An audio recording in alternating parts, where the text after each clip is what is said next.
Pode falar. Está no ar o programa Pode Falar. Hoje vamos tratar de um tema extremamente relevante, que na verdade deveria estar em pauta todos os dias: as pessoas com deficiência.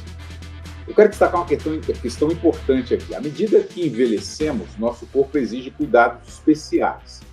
Então, a deficiência física e mental é algo que pode afetar qualquer um de nós em diferentes fases da vida. Isso faz com que o tema seja de interesse coletivo e urgente.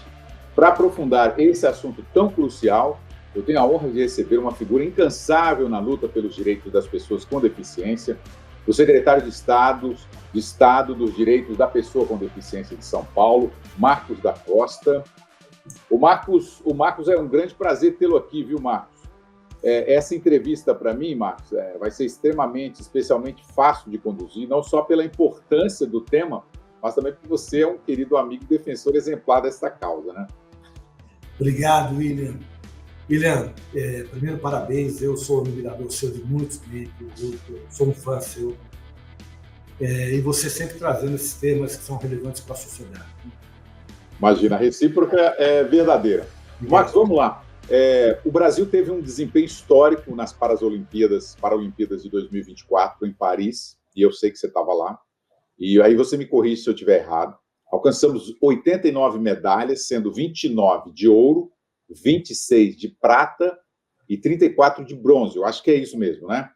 Estamos entre os 5 melhores países no quadro de medalhas, que é um marco inédito para a gente. Por que tamanho desempenho, Marco? 5 em medalhas de ouro. Medalhas total, 4 lugares. Medalhas total, 4 lugares. Ah, tá. Medalha geral, 4 lugares. Medalha geral, 4 lugares.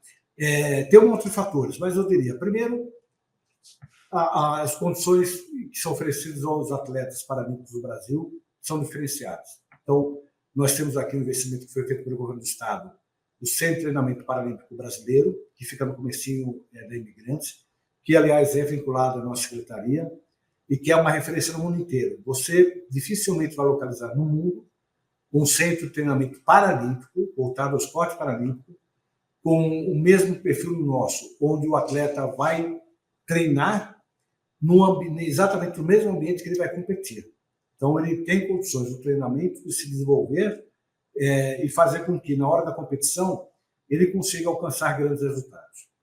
O segundo, algumas políticas que são produzidas no Brasil em favor do atleta paralímpico, especialmente por parte dos governos, porque, infelizmente, no país do futebol, a possibilidade de alguém receber patrocínio fora do futebol é muito pequena. Quando se trata de esporte olímpico, essa possibilidade é pequena, mas é existente. Quando se trata de esporte paralímpico, essa possibilidade é quase inexistente. Então, os governos procuram oferecer condições para que esse atleta possa se desenvolver através de recursos públicos.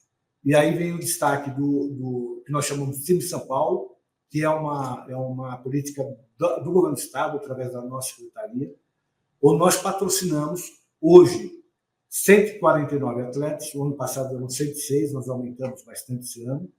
São 149 atletas de alto rendimento, alguns jovens que já se apresentam com uma expectativa, por exemplo, de Los Angeles, estarem presentes na Paralimpíada, não foram em Paris, porque são muito jovens, mas estão sendo trabalhados para as próximas Paralimpíadas, e alguns atletas consagrados. Tanto, William, que das medalhas brasileiras, 40% delas foram obtidas por atletas do time de São Paulo. Nós estamos com 91 atletas aí, eu acompanhei o desempenho dos atletas, fui à Vila Paralímpica, fui ver onde eles estavam hospedados, conversei com os atletas, acompanhei as competições. Foram 10 medalhas de ouro, 10 de prata e 15 medalhas de bronze só do time de São Paulo, 40% das medalhas brasileiras. Para ter uma noção do que representa, nas Américas, nós, considerando só o que é o time de São Paulo, nós só teríamos perdido para os Estados Unidos e para o Brasil. Nós teríamos ganho do Canadá, do México, da Argentina, do Uruguai, do Chile, da Colômbia. Teríamos empatado com a Alemanha, teríamos ficado à frente da Espanha, por exemplo, que é uma potência também paralímpica, enfim. O desempenho muito importante por conta muito desse patrocínio, porque ele permite que o atleta treine sem prestar emprego, né? senão ele teria que procurar algum emprego para poder suprir as suas necessidades financeiras. O Marcos, o governo ele consegue acompanhar esses investimentos? Porque você investe no atleta e aí vocês têm a capacidade de acompanhar se ele está tendo bom desempenho, se esse dinheiro está indo certinho para aquele treinamento específico? Em relação ao acompanhamento, nós acompanhamos todos os treinamentos, participamos dos treinamentos. Eu, particularmente, conheço todos os atletas. Há uma equipe aqui na Secretaria que faz esse acompanhamento, monitoramento, vão verificando o índice de cada um deles. Em relação à questão do dinheiro, nós temos uma tranquilidade muito grande, porque como funciona esse projeto? Nós temos uma parceria com o Comitê Paralímpico Brasileiro, nós definimos os parâmetros técnicos, né, das escolhas do atleta, e quem escolhe os atletas é o Comitê Paralímpico, que garante isenção e qualidade técnica. Aí nós depositamos na conta do Comitê Paralímpico, ele faz a distribuição dos recursos e faz a prestação de contas para o governo do Estado. Então, com isso, nós fazemos com que o processo ele seja muito transparente, muito responsável e muito técnico, para fazer com que, de fato, esses atletas que estão recebendo esse benefício financeiro, eles tenham um desempenho adequado e que sirva, de fato, para elevar o nome do Brasil num momento como esse paralímpico, né? Mas eu queria falar também do comitê, que eu acho que o outro fator é o comitê. O Comitê Brasileiro é muito profissionalizado. William, nós temos um comitê que pacificou o esporte paralímpico. Antes da existência do comitê, havia disputa entre confederações, federações, cada uma querendo ser protagonista dos seus temas, e o Comitê Paralímpico veio padronizar, veio harmonizar os interesses, padronizar todo o processo. Então, na parceria que nós temos com o comitê hoje faz a gestão do Centro de Treinamento Paralímpico, como eu disse, é um equipamento do governo do Estado de São Paulo, na nossa secretaria, mas quem faz a gestão é o Comitê Paralímpico, quem escolhe os atletas do Comitê Paralímpico, o governo dá a ele condições de ter os melhores atletas num ambiente de treinamento adequado, e daí vem os resultados. Eu acho que a soma desses três, e por óbvio, o esforço dos atletas, né? Mas o esforço dos atletas é especialíssimo, né? É realmente emocionante você ver o treinamento e as competições desses atletas. O Marcos, quando tem transparência no processo, o sucesso é inevitável, né? Mesmo usando dinheiro público. Aliás, usando dinheiro público, a transparência é essencial, né? Para que você tenha o investimento chegando na ponta.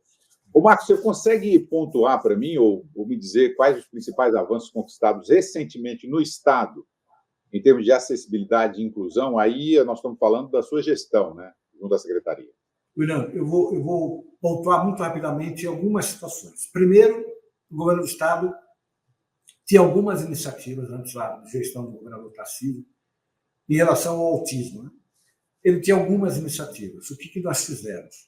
Nós articulamos com a saúde, com a educação e com o desenvolvimento social, que é a antiga assistência social, e a nossa secretaria, uma política integrada. Então, é o governo todo se articulando, conversando, definindo atribuições, caminhando junto para fazer com que, no Estado de São Paulo, o autista tenha não só tratamento, mas um ambiente adequado para se desenvolver. O outro projeto é da educação. A mesma coisa. Nós articulamos com a Secretaria de Educação, foi desenvolvido um projeto de gestão nas escolas em relação à pessoa com deficiência, que é absolutamente completo. Eu não tenho dúvida ao dizer que é o melhor do Brasil, e é um parâmetro que, na hora que isso começar a ter os seus resultados, vai ser um parâmetro comum, porque ele é absolutamente completo. E investimentos da Secretaria do Estado, o governador abraçou, fez o decreto, e aí nós estamos agora, por exemplo, contratando profissionais de apoio para as salas de aula, desenvolvendo o contraturno, aquele momento depois da aula, a criança fica um pouco mais na escola, onde tem tecnologia assistiva, para poder dar suporte às suas atividades escolares e da vida. Nós temos cuidado com cada tipo de deficiência. Nós temos um projeto para deficiência motora, um projeto para deficiência visual, um para deficiência auditiva, um para deficiência intelectual, um para o surdo cego. Então, a pessoa que tem cegueira e surdez ao mesmo tempo, imagina a dificuldade das crianças. Enfim, nós temos uma série de frentes abertas sobre a ótica da educação. Começou esse trabalho no governo Tarcísio de Freitas, E agora esse trabalho começa a resultar frutos, porque quando você divide, por exemplo, a contratação do profissional de apoio, você vai fazer o levantamento do estado inteiro, quantos profissionais você vai precisar, depois você vai definir como é que você vai contratar esse profissional. Na sequência, você vai fazer um processo licitatório. Então, é um processo longo, não é um processo simples, né? Não é iniciativa privada que você toma uma decisão e sai contratando. Você tem todo, você paga o dinheiro público, né? Então, é um processo necessário para a transparência, tudo. E agora esse processo ele está, vamos assim, amadurecido.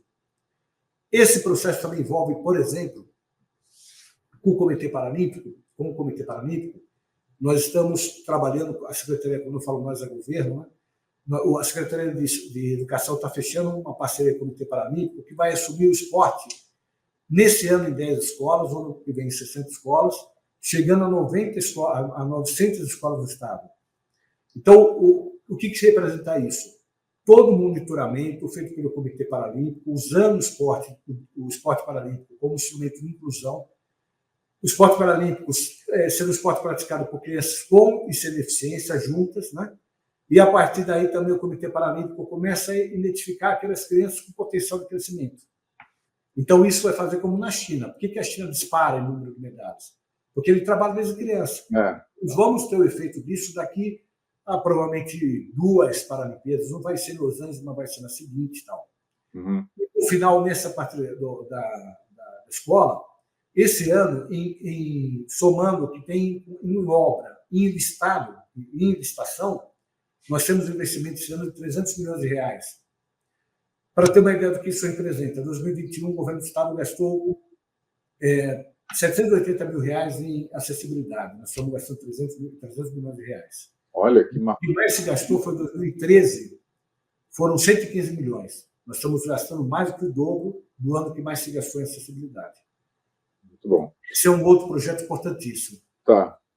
E nós temos o São Paulo São Libras, uma preocupação com a inclusão da pessoa com deficiência auditiva.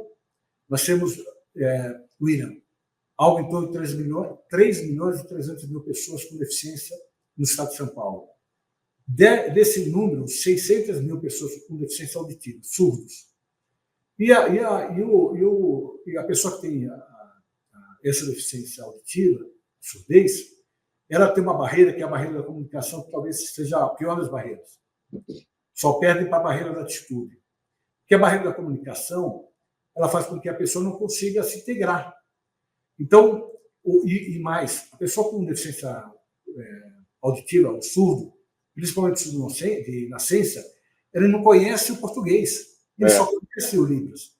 A única língua que ele conhece é o Libras. Então, imagine, e a Libras não é só uma língua diferente, é uma construção linguística diferente.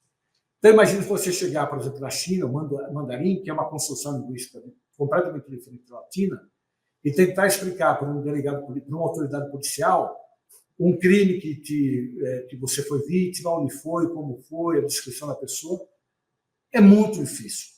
Ou você vai no médico e vai explicar para o médico o que você está sofrendo. É muito difícil. E o que acontece com isso? No mundo inteiro, não é só no Brasil. A comunidade surda, os surdos acabam criando uma comunidade. Então, eles se afastam do convívio. Eles se isolam, né? Se isolam, criam uma comunidade, chega ao ponto de ter uma cultura própria. Eles têm uma cultura própria. E aí eles não vão na delegacia, eles não vão no médico, eles têm prejuízo na saúde, porque eles não conseguem se integrar.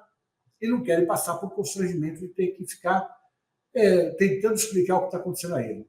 Então, o que nós fizemos? O governador Tarcísio de Freitas, exatamente está completando um ano, foi em outubro do ano passado, lançou o programa São Paulo São Libras, onde nós temos uma central com profissionais intérpretes de Libras.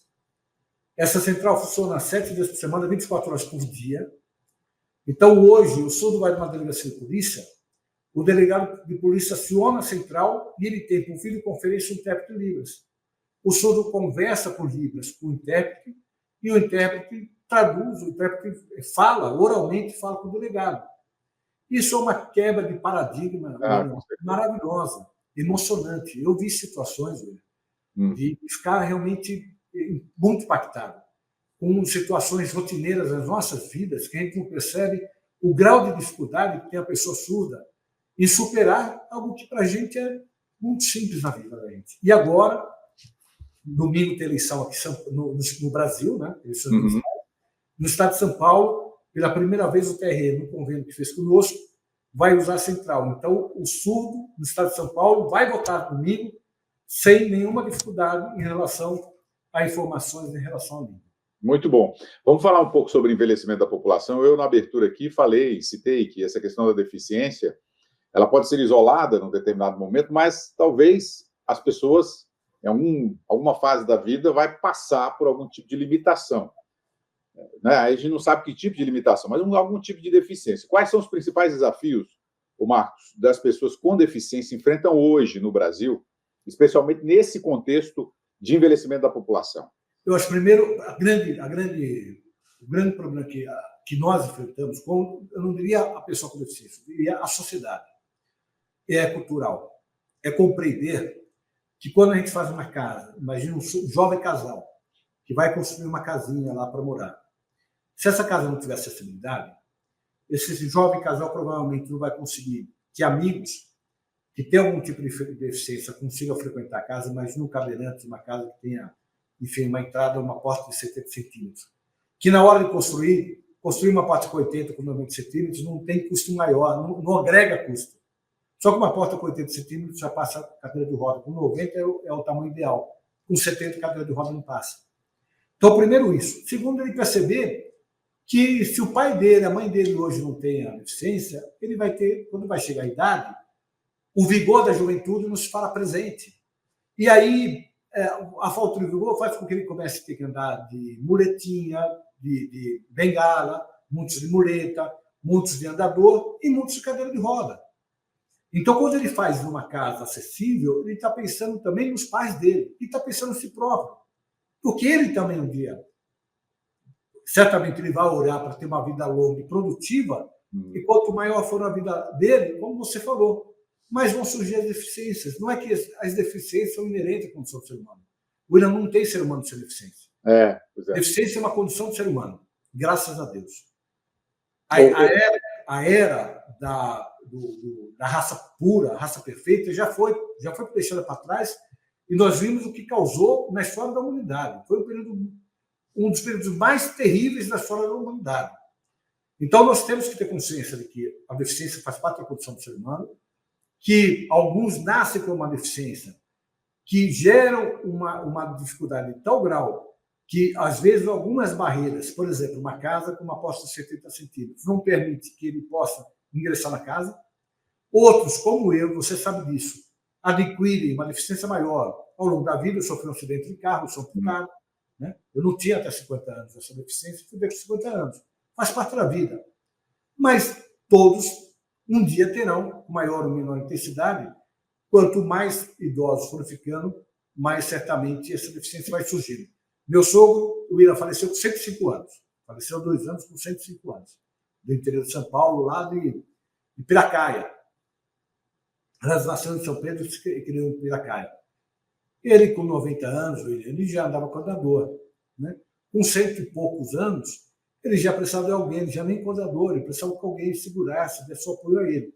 Com 105 anos, ele já não saía da cama. Lúcido, cabeça 100%, mas o corpo frágil, como é natural esperar um pouco de alguém que tenha 105 anos. Ô, Marcos, você acha que a gente está tendo um ambiente mais de conscientização sobre essa importância da acessibilidade nos ambientes públicos e também nos privados? Você acha que as pessoas estão tendo mais essa ideia do que é uma limitação? Ou o Estado ou o governo precisa ir lá e ter a iniciativa de pressionar, principalmente na iniciativa privada? William, nós temos uma situação, um país que talvez seja o único país do mundo, Brasil, nós temos essa mancha na história, de ter levado ao nível constitucional, como valor da nossa educação, a eugenia. Ou seja, a pessoa com deficiência não poder entrar na escola. Isso é a Constituição de 34. Nós saímos dessa condição para ter hoje a legislação mais avançada no mundo, eu não tenho dúvida em afirmar. A Lei Brasileira de Inclusão, pautada na Convenção Internacional das Pessoas com Deficiência, é a lei no mundo mais avançada em termos de assegurar e dar garantia a direitos da pessoa com deficiência. Hoje nós temos uma base legislativa que foi muito importante. Com essa base legislativa, isso impõe às empresas, aos governos, atitudes para tornar os seus ambientes mais inclusivos. Nós temos, por exemplo, no Brasil, a lei de cotas, né? As empresas são obrigadas a contratar um número mínimo de funcionários com cotas, mas, ao lado disso, o que nós temos visto é uma evolução da própria consciência social sobre a pessoa com deficiência. Como tivemos, há pouco tempo atrás, essa consciência em relação à sustentabilidade, em relação ao meio ambiente, em relação à questão de gênero, em relação a tantas e tantas coisas, a sociedade hoje deposita os olhos na questão da pessoa com deficiência. Isso tem facilitado muito.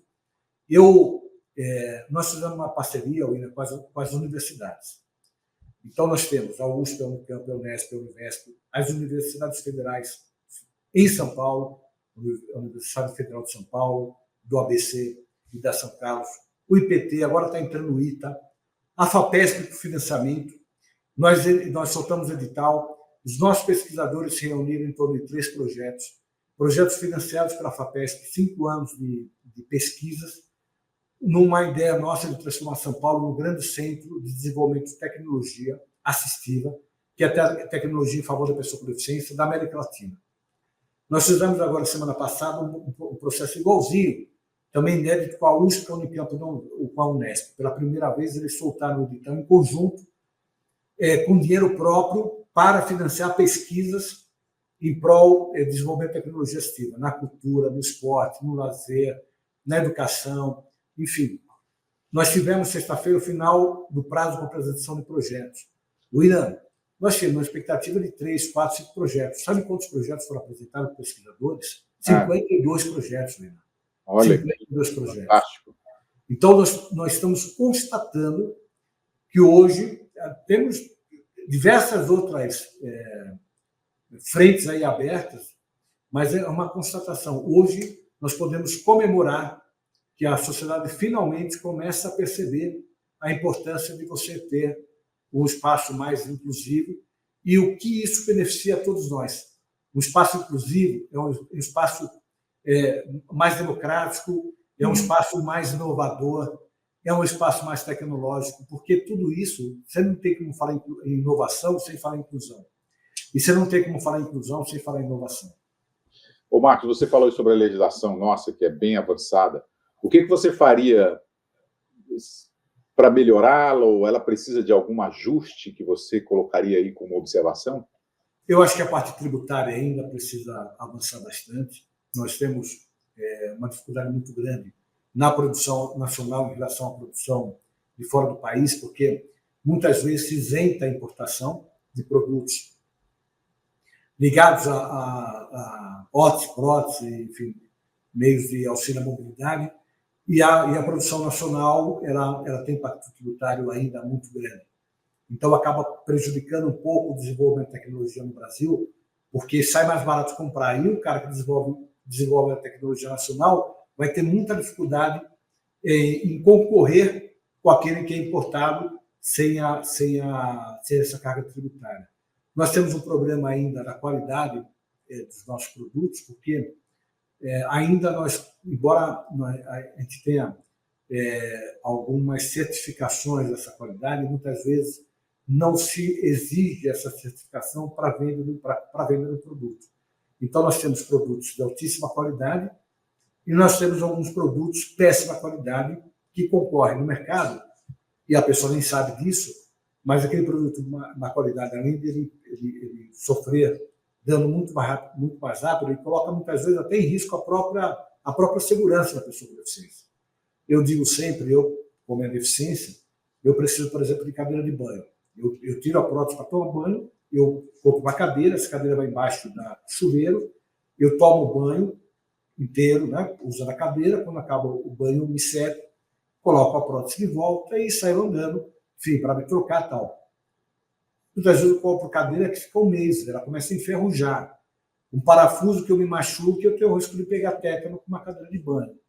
Então, eu acho que esses dois fatores a gente tem que avançar um pouquinho nessa preocupação com a indústria nacional, que nós estamos apoiando através da pesquisa que nós estamos desenvolvendo com os nossos núcleos das universidades e dos institutos de pesquisa, o financiamento da FAPESP, nós estamos começando um diálogo em relação à parte tributária e à parte de qualidade dos nossos produtos. O Marcos, eu vi um vídeo de um restaurante no Japão que chama Mistaken Order. Eu não sei se você chegou a ver esse vídeo. Que todos os atendentes são idosos com algum tipo de demência. E eles acabam trocando as ordens, os pedidos das pessoas. E esse restaurante ficou extremamente famoso, né? Porque as pessoas curtem isso e têm uma experiência diferente. Porque é uma surpresa no que vai chegar na mesa, né? Eu pedi alguma coisa, não sei o que vai chegar, uma surpresa. Isso não deixa de ser um tipo de valorização, né? Exatamente isso. Você, Marco, pode compartilhar alguma história ou exemplo de políticas públicas que impactaram positivamente a vida de uma pessoa com deficiência? Olha, eu vou falar de uma das coisas que a gente mais valoriza, que é a parte da autonomia financeira, né? Então, nós temos empregos, nós temos trabalho, polos de empregabilidade inclusiva, política do apoio ao empregado. Então, é uma das mais avançadas do mundo. Nós recebemos a pessoa com deficiência, independente de impostos, nós recebemos a pessoa com deficiência, dialogamos, vemos o potencial dela, ajudamos. Às vezes a pessoa não tem o currículo, não tem o laudo, o prefeito, aí sim, o complemento de cota, nós oferecemos o laudo sem custo. Mas, acima de tudo, a gente qualifica, oferecemos cursos sem custo, cursos para ela ter uma qualificação melhor. Mas, acima de tudo isso, nós dialogamos com a pessoa para identificar quais são, de fato, os grandes atributos dessa pessoa. Aí nós dialogamos com a empresa. Na empresa, a gente verifica o potencial da empresa, quebramos preconceitos. Porque às vezes a pessoa fala assim, mas eu vou contratar uma pessoa com deficiência, mas eu vou ter que gastar, vou ter que fazer a rampa, eu vou ter que comprar um computador especial. Não é, gente. Quando eu vou modernizar a minha empresa, eu compro computadores novos. Não é custo, é investimento. Então, quando a empresa investe, ela está se permitindo, enquanto empresa, a ter ampliada a sua possibilidade de contratação, de contratar profissionais muito qualificados, que ela não poderia contratar se ela não tivesse acessibilidade. E quando nós fazemos a ponte, nós nunca identificamos qual é a deficiência. Porque nós falamos para a empresa, você não está contratando a deficiência, você está contratando um profissional, uma pessoa, né? Mas a pessoa, ela vai trabalhar aí, porque nós sabemos que você não vai ter uma barreira que vai impedir essa pessoa de trabalhar. Esse trabalho, primeiro, a felicidade da pessoa com deficiência. Segundo, a felicidade da empresa, quando o contrato percebe que contratou pessoas maravilhosas, extremamente focadas, profissionais qualificados. E terceiro, a empresa percebe que ela passa a ter uma dinâmica completamente diferente. Inclusive, melhora a própria visão dela em termos de sociedade, o que lhe favorece para construir novos serviços ou desenvolver novos produtos. Tem uma história da Nike, eu vou falar, não é propaganda da Nike, mas é uma história da Nike. A Nike recebeu uma cartinha de uma criança, de um jovem, um adolescente, que tinha passado na faculdade, essa história é conhecida no meio, enfim, das pessoas que conhecem a causa da pessoa com deficiência. Ela recebeu uma carta dizendo, olha, eu passei numa faculdade, meu sonho e tal, só que eu não vou conseguir cursar a faculdade porque eu dependo dos meus pais para amarrar meu sapato. Eu não tenho de manhã como amarrar meu sapato, então como é que eu vou ficar na faculdade? Eu não posso ficar pedindo para as pessoas amarrar meu sapato. A empresa pegou, chamou a criança, chamou o jovem, conversou com o jovem, entendeu a dificuldade e passou a perceber o seguinte, gente, não é só o jovem, há toda uma parcela da população que também não consegue amarrar o sapato, inclusive os idosos, inclusive os obesos. E aí ela desenvolveu o tênis, que foi um sucesso de venda, que não era destinado à pessoa com deficiência. Era um tênis que não precisava amarrar. E foi um sucesso de venda. Eu vou fazer, também não é uma propaganda, mas é só para a gente ter noção do que eu estou dizendo. O iPhone. Por que dizem, né? Por que o iPhone teve o sucesso que teve no começo? Porque foi o primeiro celular com acessibilidade. Então, o cego só comprava iPhone. Até hoje, o cego só compra iPhone. É difícil você pegar algum outro aparelho. Mas não é só o cego. A pessoa com idade, que tem deficiência, começa a ter uma visão mais prejudicada. O iPhone dava, desde o começo, ela foi pensada para isso. Então, ela não teve gasto para se converter num aparelho acessível. O aparelho foi desenvolvido com acessibilidade. E hoje é uma marca, enfim, um sucesso mundial. Então, são exemplos de quando você tem essa visão. Olha, como você falou, todo mundo vai se apresentar com deficiência. Então, por que eu não vou desenvolver meu produto, meu serviço, de uma forma tal que possa atender a todo mundo e ampliar meu mercado? Eu vou ter mais lucro e, ao mesmo tempo, beneficiar mais gente. Isso, a empresa vai ser admirada também, né? No final, nós temos aqui no bairro de Pinheiros uma sorveteria que é só de surdo. E aí ele tem lá, fala assim, ó, não se preocupe, se você não souber Libras, nós vamos achar o sorvete que você gosta. E tem eu estou falando uma que eu conheço, né? E tem uma cafeteria também aqui em Pinheiros, são só atendentes com síndrome de Down. São maravilhosos, são super gentis. Enfim, a gente vai aprendendo com essas pessoas. Eu me emociono quando eu falo delas, porque a gente aprende dia a dia como essas pessoas são especiais. Eu diria, são criaturas que estão mais próximas do Criador, muitas vezes, do que nós somos. Com certeza. Marcos, obrigado por essa entrevista, por essa conversa, por explicar essa parte tão importante da nossa vida, né, que é cuidar das outras pessoas, né, cuidar dos outros. E parabéns pelo trabalho que você está desempenhando na Secretaria Estadual dos Direitos da Pessoa com Deficiência de São Paulo. Marcos, obrigado pela entrevista, obrigado também para você que nos assistiu hoje aqui nessa entrevista com o Marcos da Costa. Um abraço, Marcos. Um abraço, obrigado, meu. Estou à disposição. Pode falar, pode falar.